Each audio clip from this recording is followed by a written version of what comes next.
Brought to you by concordiatheology.org, bringing you resources that support the vigorous life of the mind in service of the gospel of Christ.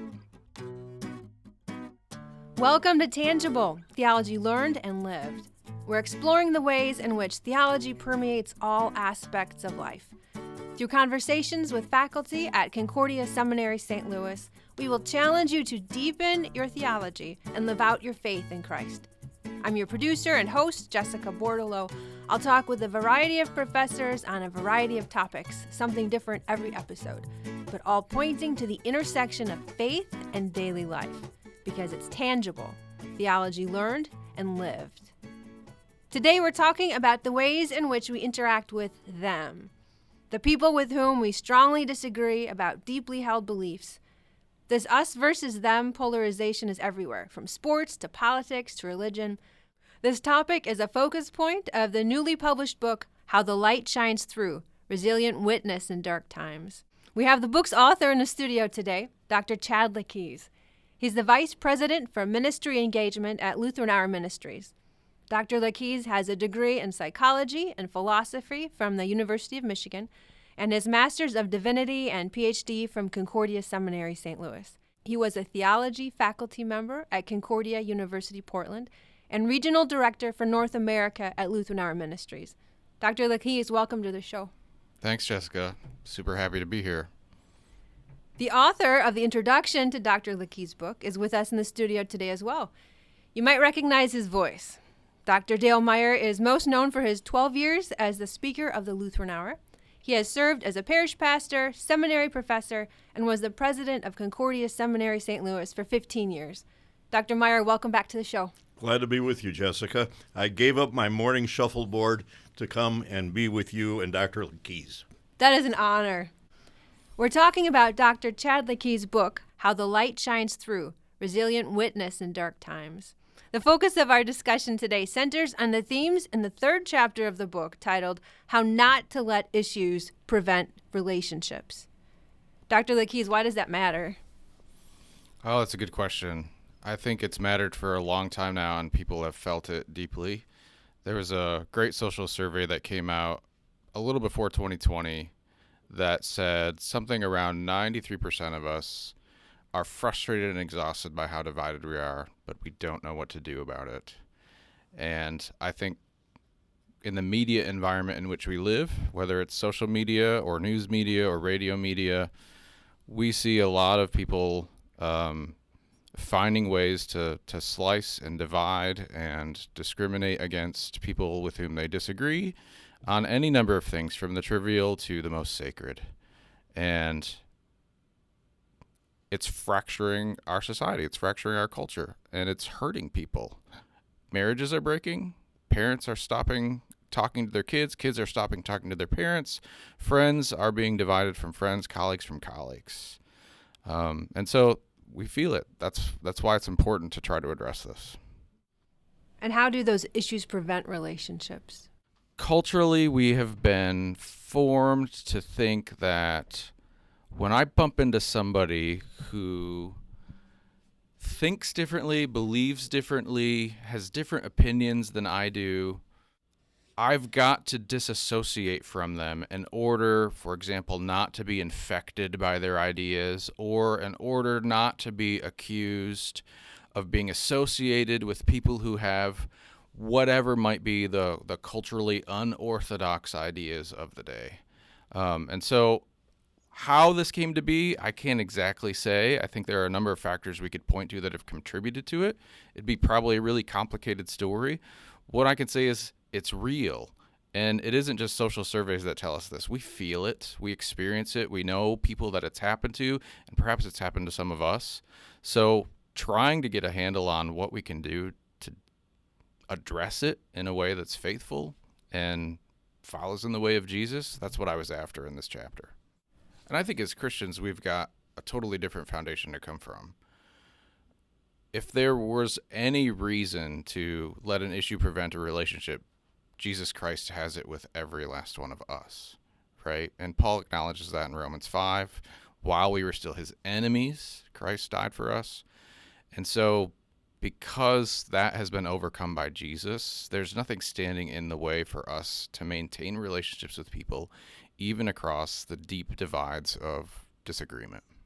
I think the church has generally been ineffective in dealing with this. I think the church, in many cases, shows these same symptoms, and that's the great thing about Chad's book. I think thoughtful Christians will read this and say, yeah, wait a minute, that does make sense, and we as church can improve. Yeah. Yeah, I think I'm pointing out bad habits that apply to everybody.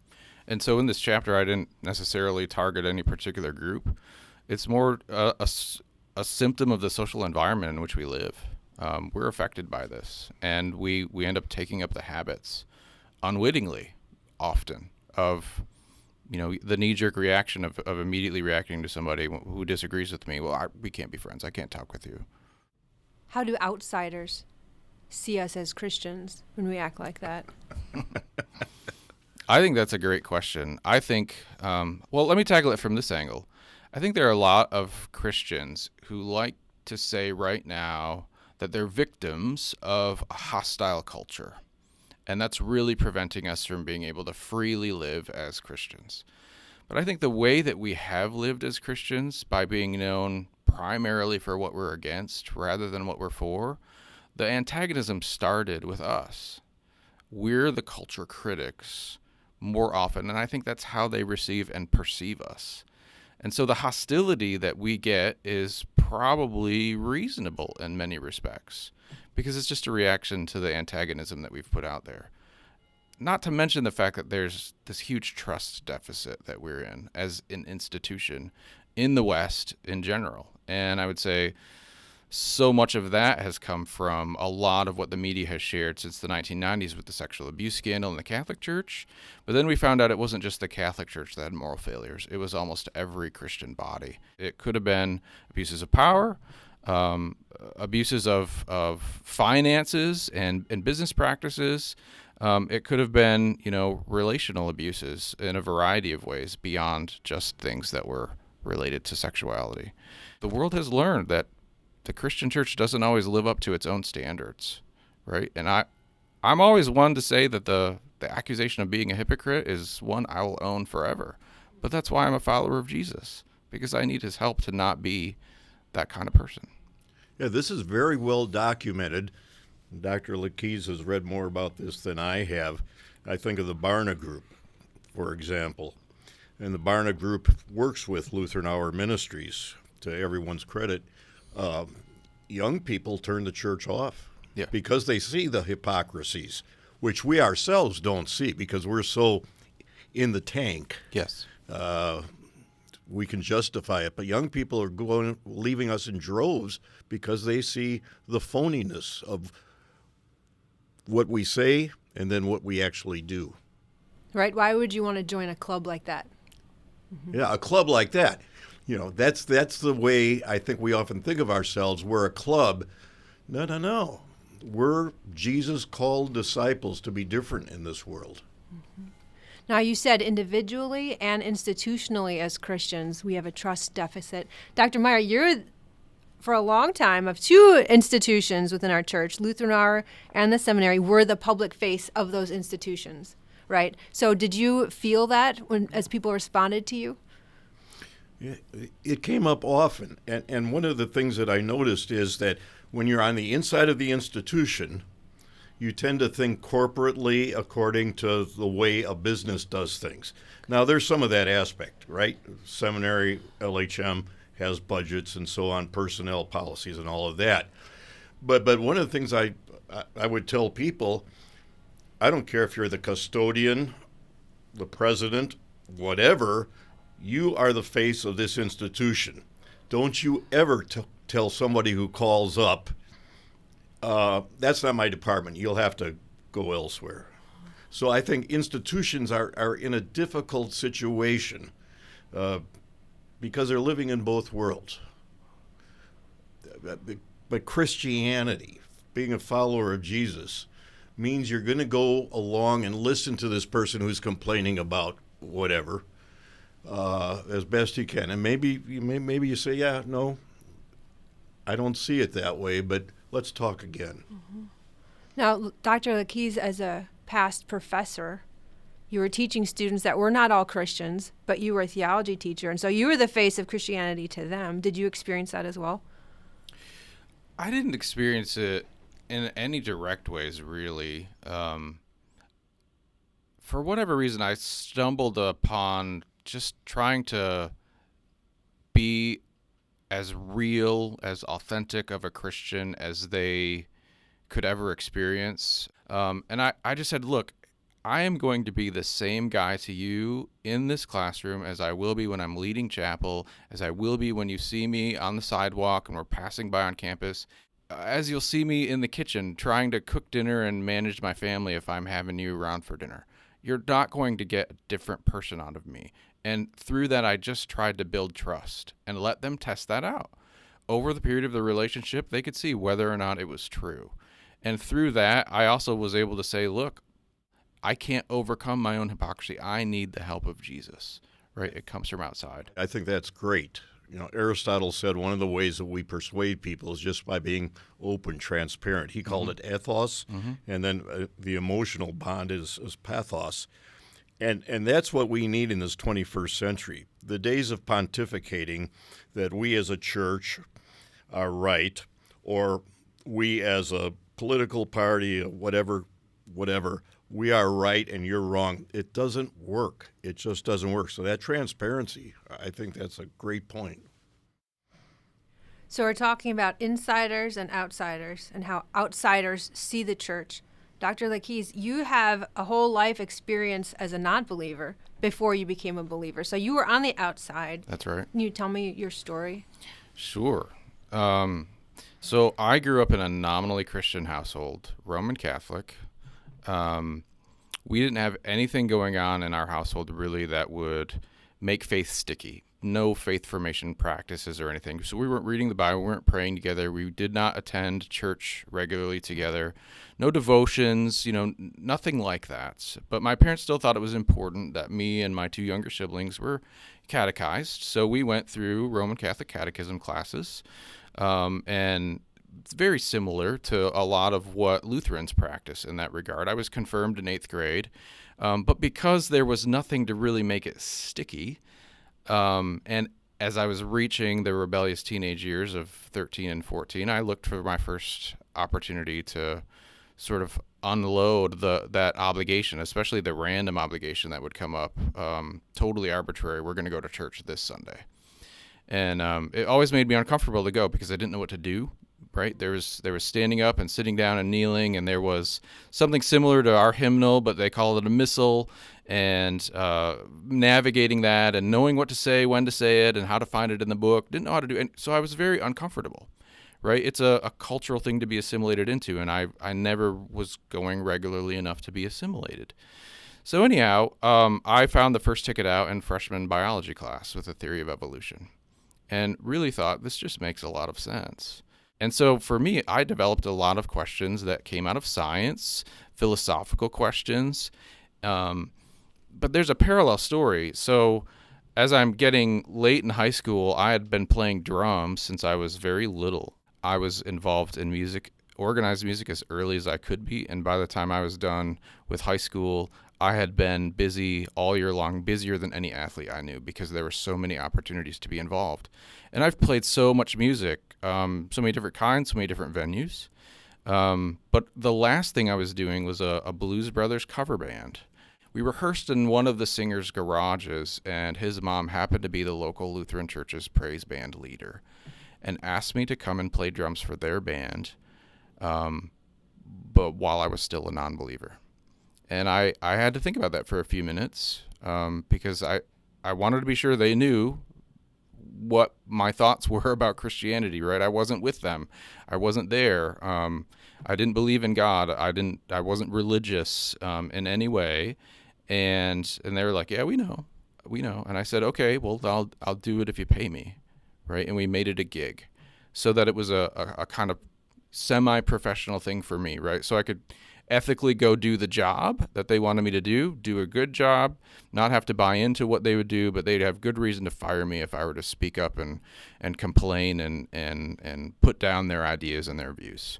So they took a real risk for church leaders to invite me to do that. But then there I was for 6 months immersed in hearing the word, playing Christian music. Prayer was happening around me and for me. People were moved to pray for this outsider, this non-believer who came in.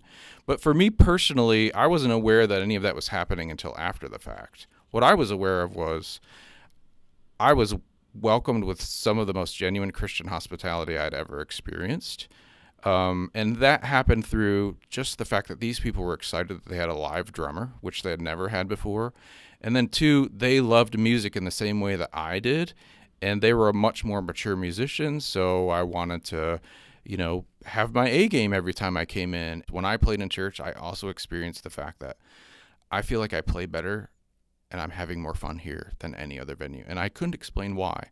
What I wanted, if I was to really believe in this God they were talking about, was for him to write it on the wall or speak in an audible voice or what have you, and that didn't happen.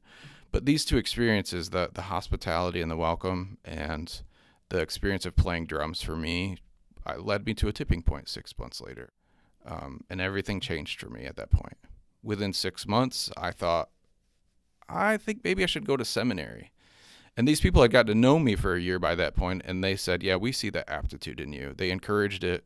I ended up being employed by that church for the last couple of years of my college degree and studies, and just continued to be poured into by those leaders. I married the pastor's daughter. We've been married 22 years. And yeah, so that was my journey, and thinking about what I've written and the theological work that I try to do in all the places I've been, in the university setting, at Lutheran Arm Ministries. I can't set aside my background of being an outsider. I always wonder how the church can better reach people like I used to be. It wasn't a sit-down conversation or an argument that convinced you. It was the relationships people had with you. It was that, and looking back, being in that environment where the word was preached, right? It never returns void, where Christian songs were becoming a part of who I was, because rehearsing them, practicing them, playing them, music gets into your bones in a way, right? Songs are running in your head, and so that was happening, and indeed 200 some people were praying for me, some of whom I'll never meet this side of the resurrection life. My parents were a little concerned that I joined a cult, that the transition was so drastic. Yeah. What difference has that made to you as a theologian and as a preacher?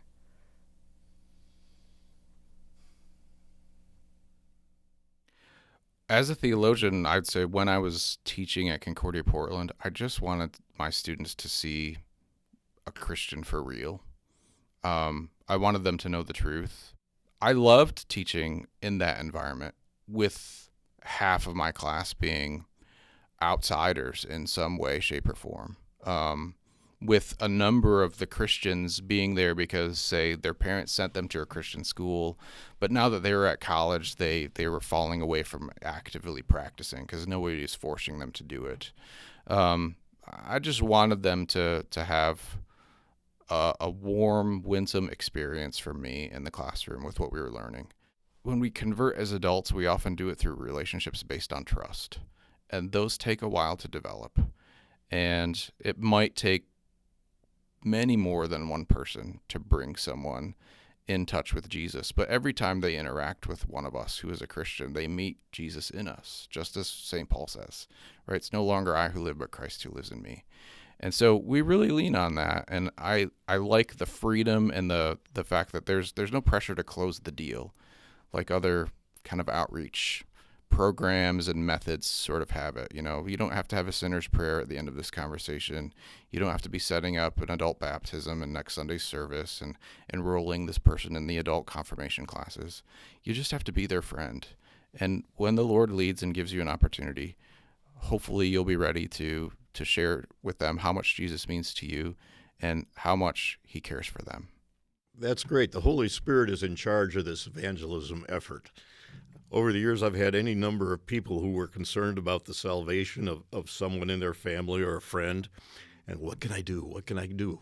And the answer is, do your part appropriately, the proper kind of relationship. Share your faith, but don't beat them up with your faith, because the Holy Spirit has other people He's bringing into this game. The other thing that popped into my mind, and you're just giving me a lot of thoughts, is that Thomas Long, in his homiletic book, said that the preacher goes to the Scriptures on behalf of the people.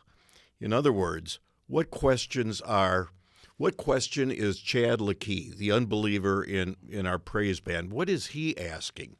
And then a good preacher is going to go into his study, into the Scriptures, and try and find an answer to those real questions. One of the faults we have, and I'm sure I'm guilty of this a lot, is we get into the pulpit and answer our questions, or what we think should be the questions of the people. And in the 21st century, that doesn't work. What are the people, even the people who are Christians, what are they really wondering about? So that's another great point. Yeah. Well, and I think how not to let issues prevent relationships is something Christians are wondering about. And that's what ended up bringing about the writing of this book, is that I was already giving talks on that topic that ended up getting standing room only audiences that I didn't expect. Because I don't think anybody was coming to see me. It's not like Chad Lakies walks around with Mr. Charisma. I'm pretty quiet. I'm pretty introverted. I'm difficult to get to know. At least I think, and people have affirmed that. But talking about the topics, I think I discovered I was addressing questions that were hitting a nerve. And I was willing to handle those questions from a deeply informed Christian perspective in a way that people started to find helpful.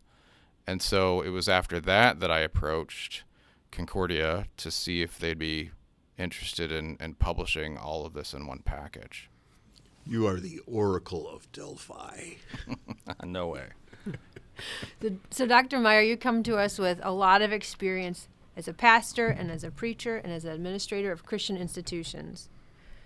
But you've also always have had an ear open to the outsider, at least in my observations of your preaching and what I've gotten to know of you. I don't know how you became a Christian or if you were an outsider, but what brought your attention to that? Why have you always kind of had an eye out for outsiders? That's not very common. I was born on January 10th in another century, and I was baptized on January 26th in our home, because I think my parents were embarrassed to show me in public. They're kind of disappointed with what they got. I don't know. So I've always been in the church. I've always, for whatever reason, been interested in theology. But here's the answer, Jessica. My dad was a milkman, a blue-collar guy. Younger people don't know what a milkman is anymore, but we won't go there. He was a blue-collar guy, and that's what I am. I put on a suit and tie when I have to, when the work requires it. But I'd rather be identified as a blue-collar guy who can go out and work with the guys. That's where people live. I find nothing as stifling as being with a bunch of theologians. But and one of the great things about Concordia Seminary is you won't find the faculty up in Luther Tower. Almost all of the faculty members have some real-world contacts that they're doing. That's the goal of this show, is that theology is tangible. It is real. It is something that you learn, right? The academic pursuit and studying God. How exciting is that? But if it stays there, then it's just a class. Right. But when it's in your life, you're living your theology. So how do we do it? How do you not let issues prevent relationships? Yeah, good question. Start with Jesus. He never let an issue prevent a relationship, right? Great examples in the scriptures. John 4, when he meets the woman at the well, right? He said to his disciples in John, I think 4:4, that we have to go through Samaria, which is something that people like him never did, right? They didn't intersect with them. He goes and he meets this woman, and she comes to believe that he's the Messiah. and then heads back to her town and encourages the same townsfolk to come out and meet this Jesus. He calls this rich tax collector down out of the tree, right? He was a wee little man, as children sing about in Sunday school. And we have no idea what the interaction really looked like, except for the fact that Jesus called Zacchaeus down on the tree and said, "I will dine in your home tonight." Right? He was self-identifying with the bad ones, with the outsiders, with the them. But what came out of that was this interaction with Jesus. Zacchaeus comes out and says, "I'll pay back 4 times what I've swindled." And there was a conversion that happened there. And I think every interaction with Jesus is one where we're all going to walk away changed. So you can see through a number of passages, Jesus always left opportunity for a relationship, even with the most stubborn, right? When he talked even sharply with the Pharisees, Luke 15, the very end of that chapter is the parable of the 2 lost sons. We have no idea if the older son, who's a representative of the scribes, the Pharisees, the religious officials, from all the way back in the beginning of that chapter, the first 2 verses where it describes the audience, we have no idea if the older son goes into the party. But what we know is Jesus stands there with arms open, right? In very much a cruciform posture. And Jesus there as the character of the Father, right? He was always that way. It's part of our tradition, even in the confessions, right? The preamble and the introduction of all of our confessional documents, there's hope that the church will come around, right? That we won't forever be divided. And so I think starting with Jesus is the place to start. And then there are other things that I bring in, just recognizing our own bad habits. We, as human beings, don't always listen well. We sometimes think listening is waiting for our turn to speak, right, to push back. Or we go into refutation mode when we hear somebody that we disagree with. I borrow this from Alan Jacobs. He says we stop up our ears and we think of all the ways that we're going to torpedo that person's argument, and we miss the opportunity to listen fully. But there's a lot of great advice in the Christian tradition to listen fully. Part of it starts with our ability to see others as Jesus sees them, as fully human, right? Take the time to listen just to humanize them, to fully understand, not label them, not assume that you understand everything about them and their lives and where they're coming from and what they believe or what they would believe, teach, and confess based on the one thing that they've said that you seriously disagree with. But listen fully.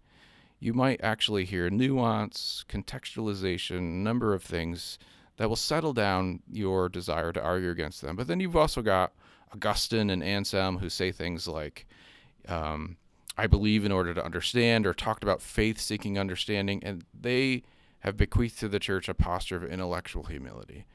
There is not a single one of us that knows everything. There's certainly not a single one of us that can read the hearts and minds and souls of others. So, stepping back and sort of situating ourselves into a more humble position that allows us to listen well and really understand another person, it's good for both of us, right? I get to meet them fully. They might reciprocate then and invite me to say where I'm coming from. And we may end up continuing to disagree, but we disagree better. We don't necessarily have to break off our friendship or our relationship when we disagree. Let me ask, case in point. I know somebody, this person is deep in a tank for an ideology. Yeah. And it is always in my face. Yep. And it pushes me away. Nice enough person if we could get past this insistence on pushing the ideology. How do I deal with that? Gosh, that's one of the hardest things, because I think our gut reaction is to try constantly, because we care about this person, we believe they're misled, to present counter evidence and ask them questions that we hope gets them to question their thinking and so on, and it just never works. Psychologists, sociologists have always recommended against that move. It's futile, they say. Instead, I think we've just got to wait for them to have some sort of experience that the Slovenian philosopher Slavoj Žižek would call an eruption of the real. What he's really talking about is, the world pushes back, right, on whatever we believe or think or we're wrapped up in. The truth of reality pushes back on us. And I think we've got to wait for them to have that experience. What I did write about in the book is what we see happen to the cartoon character Wile E. Coyote when he's chasing the Roadrunner. That the Roadrunner always tricks him, and so often he's tricked into running off of a cliff, and there the scene stops. He looks down, he looks up, he looks at you, the viewer on the screen, right? And we all realize that in that moment he figured out that he's been tricked, right? When he thought he was going to succeed, it's supposed to be a humorous moment, right? He looks down again and falls to his doom. Well, I think the role that we play as Christians is to be there at the bottom, to catch those people who are caught in an ideology. We're the community that's able to be there when they realize they were wrong.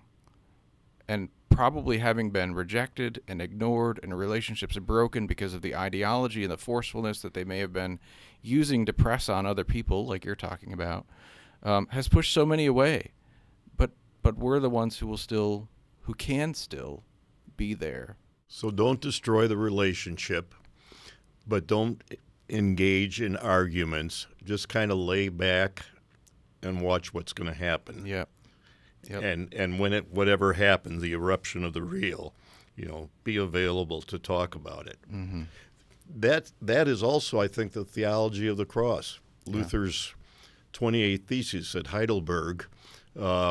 Human love seeks what is attractive to it. The love born of the cross goes to what is not attractive.